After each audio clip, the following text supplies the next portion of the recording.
Alibaba என்ற பெயரில் 17 வணிக மையங்கள் வைத்து தாமான் கிண்டாராவில் சட்டவிரோத இந்திய பிரஜைகள் வளைத்து பிடிக்கப்பட்டனர். அலிபாபா என்ற பெயரில் 17 வணிக மையங்கள் நடத்தி வந்த இந்திய நாட்டினரை குடிநுழைவுத்துறை அதிகாரிகள் கைது செய்தனர்.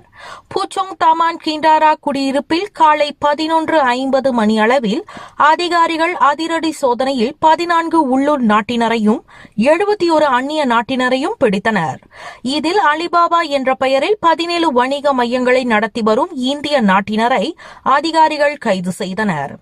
சட்டவிரோத நபர்களில் ஒருவன் போலி மைபிஆர் அட்டையை வைத்திருந்தார் என்று குடிவரவுத்துறையின் இயக்குநர் டத்தோ ரஸ்லின் ஜூசோ குறிப்பிட்டார். வெளிநாட்டினரால் நடத்தப்படும் மளிகை கடைகள், உணவகங்கள், தொலைத்தொடர்பு உபகரண கடைகள் ஆகியவற்றின் பல வளாகங்களில் சோதனைகள் நடத்தப்பட்டது என்று அவர் மேலும் விளக்கினார். கல்வி, பொருளாதாரம், சமூகத்தொண்டு, அரசியல், சினிமா, இலக்கியம், ஆன்மீகம் உள்ளிட்ட சுவாரஸ்யமான உலக நிகழ்வுகளை, தகவல்களை தெரிந்து கொள்ள உங்கள் வர்த்தக நண்பன் சேனலை மறக்காம சப்ஸ்கிரைப் பண்ணுங்க. மேலும் லைக் பண்ணுங்க, ஷேர் பண்ணுங்க.